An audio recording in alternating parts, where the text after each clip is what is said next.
Okay, let's dive in. We've got this fascinating stack of documents here. They detail this really wild period of political turmoil. Mm, A kingdom basically gets flipped upside down by this, like, triple alliance. You've got a disgraced knight, right. a prisoner who says he's the king, and, well, an absolutely brazen Eldvaldi pirate. It's almost less like a calculated political move and more, a series of spectacular screw-ups and maybe some spiritual blackmail that somehow ends with a new king. So where do we start? What's the setting? We're starting at a pretty grim place. Yep. Very 498 HKC, High King's calendar. It's the dead of winter.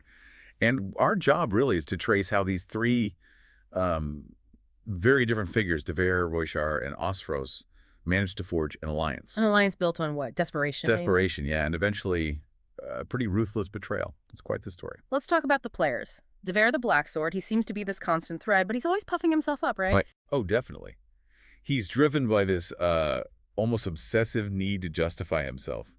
He paints his hunt for Queen Crelis as this grand quest. But the sources hint it's more about him wanting validation after getting kicked out of Daconia. Exactly. It's like this festering resentment he's trying to cover up with, a veneer of nobility. Delusional idealism, the texts call it. Okay. And then there's Roichar II, Roy the Scholar. Yeah, quite the contrast. He's supposedly the rightful king of Lyore, grandson of Roichar the Magnificent, royal blood. But when we meet him, he's just a feverish prisoner, probably about to get tossed off a cliff by slavers.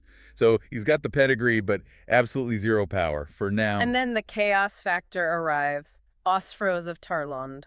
Flamebeard. Flamebeard. Yeah, he's not just a pirate. The sources basically label him a mythomaniac, a compulsive liar on a grand scale. He's from Tarlond. What do we know about that place? But a remote island port, known for trading things like amber, ivory, wax, and significantly human captives. Slaves. And Osphros himself, what's he like? Physically. Oh, he stands out. He's apparently quite short, maybe 5'2". Has a steel right leg. The peg leg. It's a cold steel one, yeah. Yeah. And he dresses in these bright, almost gesture-like Eldvaldi silks. So picture this. A short, compulsive liar with a metal leg, dressed like a performer. Doesn't exactly scream reliable ally. Not even slightly. Yeah. He's pure, unpredictable energy. So the meeting point is this very creepy place, and it sounds awful. It's described as a genuine hellscape that winter. The sea of 100 islands, frozen solid, hailstorms constantly, and inside the slaver fortress, well, typhus is raging. And they're just dumping the bodies. Straight over the cliff edge, yeah. It's bleak, a place where hope just evaporates. And into this scene walks Osphros. Exactly. Covered in bright silks, probably smelling of old fish oil. And he's got this foul-smelling ointment he smears on himself. Why? He claims it keeps him young and makes his beard glow in the dark. Bright enough to read a map by, apparently. Slight chuckle. You can't make this stuff up. And he has a pet. A tamed harpy named Viti, which mimics human speech, screeching things constantly. Adds to the whole chaotic vibe. But it's his stories that are really something else, right? Well, yeah. They're legendary. He claims he sailed east to Cherie, north to Nivalda, the land of ogres. But those are, like, the normal ones. Normal compared to what? Compared to the time his ship supposedly got sucked into a giant whirlpool and ended up inside a whale. Inside a whale, okay. A whale he swore was 30,000 leagues long. He called it the Whale Kingdom, period. Naturally. What happened in the Whale Kingdom? Well, he served a mermaid queen, rode giant lobsters to battle, fought squidmen riding sea basilisks. The usual. The usual whale belly activity. Right, and then apparently he fell asleep in some kind of enchanted forest inside the whale. Of course he did. Which caused the whale to sneeze or erupt through its blowhole, launching his ship out. Where did it land? Please don't say. Straight toward the moon. The moon. He went to the moon. That's the story, where he says he was enslaved by Elven Princess Esenera of the Silver Elves. What was his job on the moon? Feeding 40-foot cucumbers to giant moon snails. Apparently, moon ogres were his co-workers. Okay, we have to pause here. These sources, are they trying to be serious? Moon snails. It's completely bonkers. But here's the thing. This guy, this walking tall tale, his verifiable fraudulence, that's exactly the kind of chaos this whole situation needs. He's the catalyst. Yeah, so he arrives at Vercrepe, ointment and all. What's his entrance like? Pure theater. He starts by having Viti, the harpy, trade insults with the guildmaster, Sargis. Then he dramatically throws 30 gold coins into the frozen sea. Why Just to show off. Pretty much. Like, look how much money I have. It means nothing. A power move. But then he immediately contradicts that. Completely. After that display, he haggles and buys 44 prisoners for just 3 bags of gold coin, including our guys, Davair, Roichar, and a half-troll named Teeter. Teeter. Okay, another player enters. Yep. But no sooner does he buy them than he orders his crew to attack the slavers. They burn a warehouse and make a run for it. So the escape is just immediate chaos. Absolute chaos. Yeah. And disastrously managed. In the panic, Osfer's crew loses 5 bags of gold. 5 bags after throwing 30 coins away. The irony, right. They also lose an entire ship, and he nearly wrecks his remaining 2 ships on the Verkrippi lighthouse, trying to get away. It's a terrible start. And what about the prisoners they just rescued? Well, that's the grim part. They basically bought their way into a death trap. Of the 44, 29 quickly die from typhus during the voyage. Just tossed overboard. Tossed into the sea.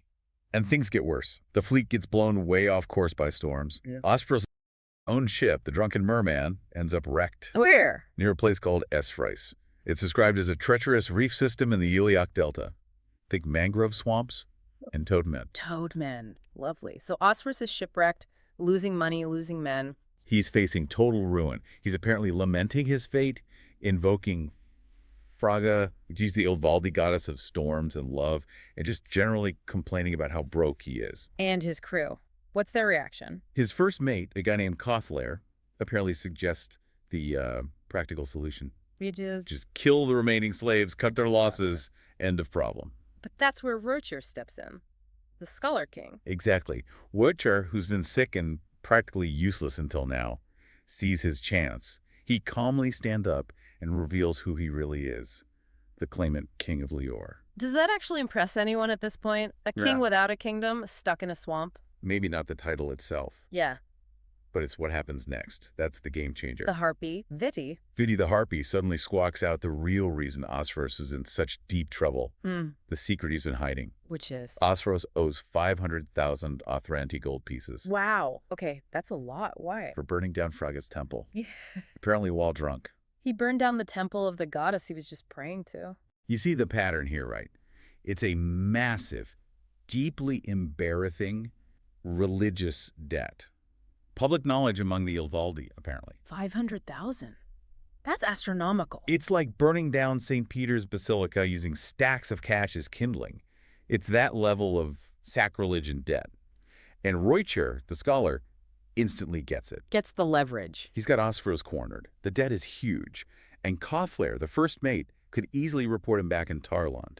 Osferos is desperate. So Roichar makes him an offer. A lifeline. He promises Osferos not just wealth, but complete absolution from this massive debt if Osferos helps him reclaim his throne. And Osferos agrees. He swears an oath, right there on the spot. An oath to Fraga, the very goddess whose temple he torched, to help Roichar. In that moment, Roichar goes from being cargo to being the commander. How could Roichar even promise that kind of money or absolution? Well, he had an ace up his sleeve, a magical elven ring. Okay, magic enters the picture. It wasn't just bling. This ring was apparently an ancient symbol tied to the Lyore treasury. It gave him the right to issue licenses, and more importantly, access to a specific bank vault and his loyal secretary back in a city called Dilek. So he had access to real capital, hidden away. Seems so. Yeah. The golden ticket, which is unusual for a deposed claimant, right? Usually they're broke. Absolutely. Now, this whole scene, the Oath of Esfrice, the sources agree on this. Not a chance. This is where the narratives immediately split. Roichar's version is all about his cunning, his leverage, the financial deal. Very strategic. And Davair's version, let me guess, he was the hero. You guessed it. Davair insists he brokered the peace. He claims he arranged a duel between that nasty first mate, Kothlair, and the half-troll, Teeter. Who won the supposed duel? Teeter, the half-troll, apparently. And according to Davair, that victory led to Osferos agreeing to the alliance. So Roichar says money and leverage. Davair says, I arranged a fight. Classic Davair. We really have to take anything he says with a huge grain of salt.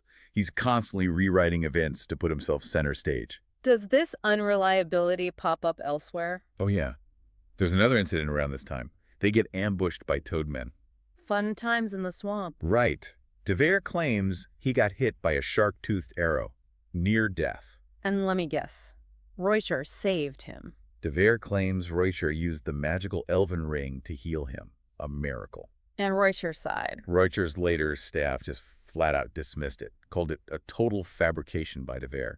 Said he was just trying to make himself seem crucial to the king's survival. So it sounds like Davair was more focused on building his own myth than the actual mission. Seems that way. Let's win a kingdom more. How does this make me look good? Okay, so putting Davair's ego aside for a second, what was the actual plan, the political target? The target was the kingdom of West Lyore, Mm-hmm. specifically Lower Perendor, and the big fortified city, Malcine. Who was running things there? A puppet king named Roichar II. The real power was the warlord pulling his strings, a guy called Davair Blacksword. Right. So how do they plan to take him down? What are the pieces doing? Well, Davair, the half-troll, heads north to Ligria. His job is to try and recruit some troll clans for muscle. And Davair, where's he? Davair gets left waiting in a town called Roichar.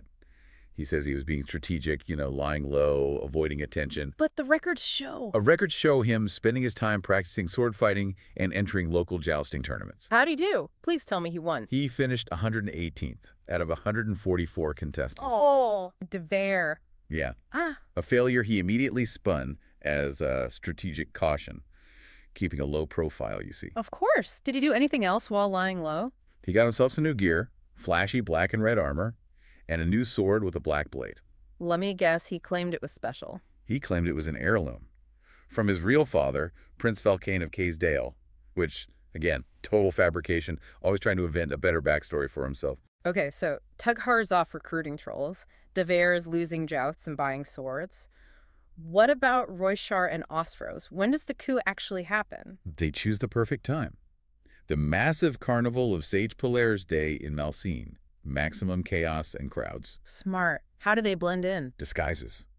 Davair dressed up as an eagle, supposedly a tribute to some past king, Valcaire IV. An eagle. Okay. While Osphros, Cothflair, and another conspirator named Thecla disguised themselves as trolls. Probably easier for Osphros, given his size. So they infiltrate the carnival. Then what? They basically incite a riot amidst the celebrations. In the confusion, Thecla manages to shoot the puppet king, Roichar, with a crossbow bolt. Kills him. Yep. And right on cue, Osphros jumps up and declares Roichar the new king. Revolutionary theater at its finest. Success! New king declared, old king dead. Well, not quite. The celebration lasted about 5 minutes. What happened? Davair, Osphros, Thecla, Cothflair, the whole group gets immediately arrested by Uldvaldi soldiers. Wait, who's soldiers? They were Davair Blacksword's personal bodyguard, the warlord who was really in charge. It looked like the entire plan had just instantly collapsed. Utter failure. So Davair still holds all the cards. It seems that way. But then comes the twist. Roichar, he proves just how ruthless and strategic he really is. He completely abandons his allies. How? He actually lets himself be brought before Davair in chains, looking like just another captured conspirator. A fake surrender. Exactly. Because he'd already made a secret deal. A prior bargain with Commander Grolt. Grolt. Who's he? Grolt was the commander of that very same Uldvaldi bodyguard unit that just arrested everyone. He made a deal with the enemy's head of security. He did. And this is the absolute core of how the kingdom flipped. It wasn't about swords or riots. It was about spiritual leverage. You mean Osphros' debt? The temple burning? Precisely. Roichar used Osphros' massive 500,000 gold religious debt as a weapon against Davair. How does that work? Davair didn't owe the debt. No, but think about it from the Uldvaldi perspective. Their commander, Grolt, and his men are deeply religious. Honor and devotion to their gods, like Fraga, are paramount. Okay. Roichar presented Grolt with a choice.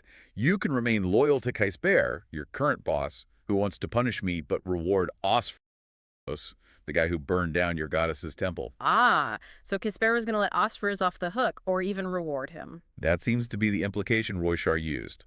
Or Grolt could choose the path pleasing to the gods.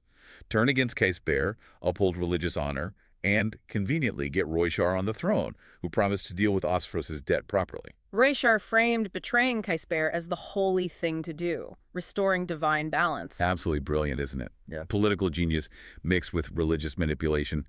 He appealed directly to the Uldvaldi's core values. Did it work? Instantly, Grolt gave the order. His Uldvaldi soldiers immediately turned on their boss, Davair Blacksword. Just like that, they killed him. Him, his sons, his top generals, all slain right there on the spot.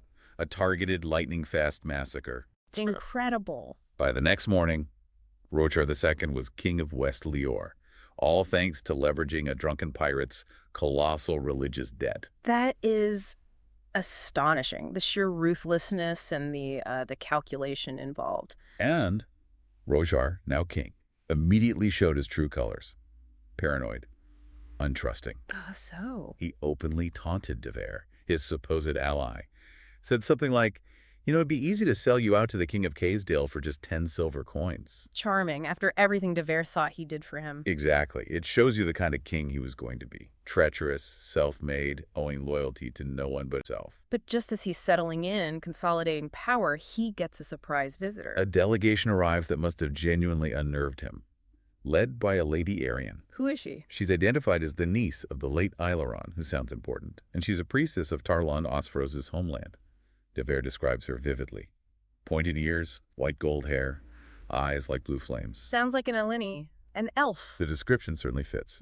And she wasn't there for a social call. Why was she there? She was looking for a specific royal heirloom, a star-silver gem called the Rose of Aileron.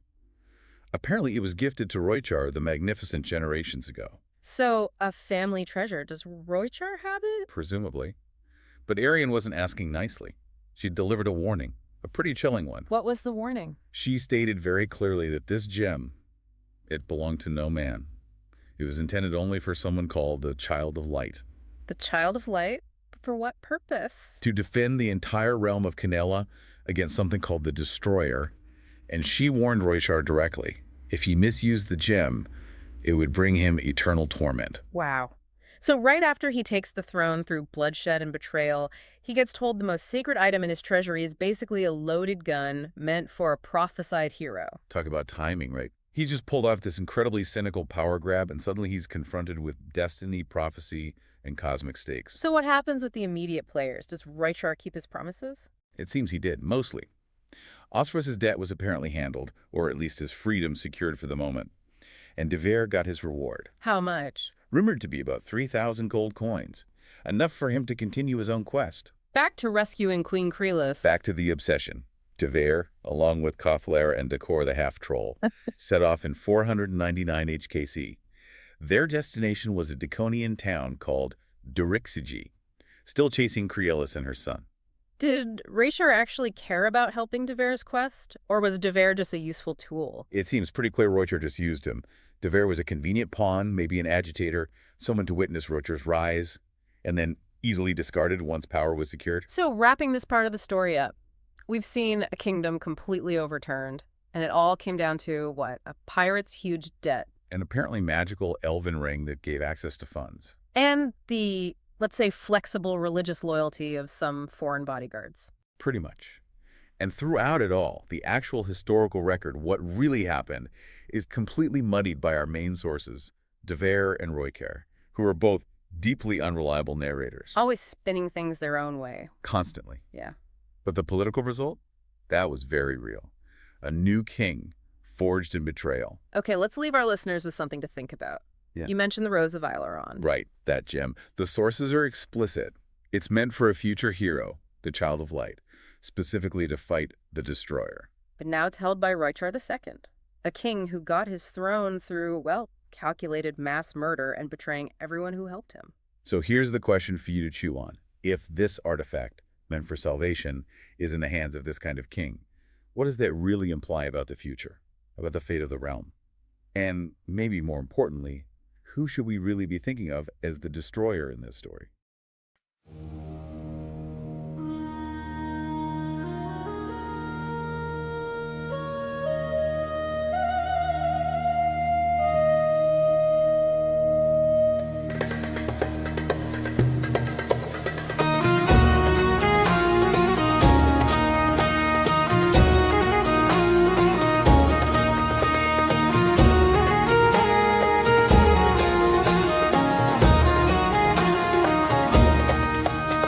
The wind from the west cries her name again, Crelis, fair flame of the Vale of Men. The craven lord hides behind his gates, but I ride swift, the hour won't wait. Steel in my heart and fire in my hand, I'll raise the fallen and reclaim the land. 3,000 gold for a king's deceit, Now I march where fate and vengeance meet. I failed her once beneath the moon's cold eye, but no grave shame shall make me die. Her voice still haunts these restless dreams. Her memory burns like sunlit beams. No matter what they say, no matter what they do, the All-Father wills my heart to you. It's written in the blood, it's carved in the stone. Crelis, my queen, you are mine alone. Onward, Draconia, onward through flame. My blade and my soul bear your name.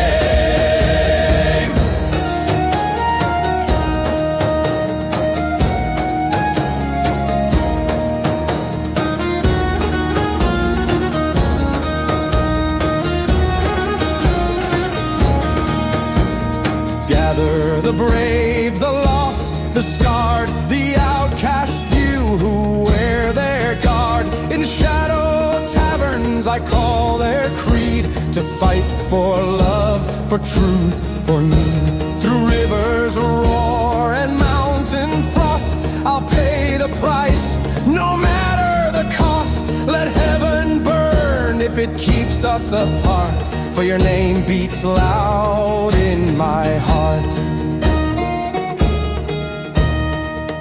Each mile I ride, I hear you near. Your whisper cuts through doubt and fear. The world will bend, the stars will fall. You're mine, Crelis, above them all.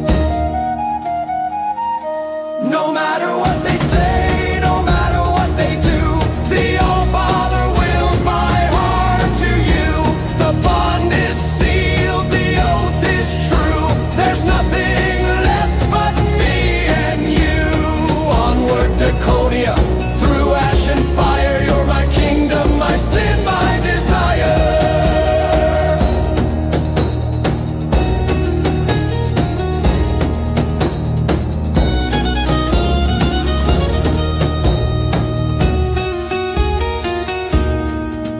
Oh, to touch your hair, to taste your breath, to bind our souls beyond all death.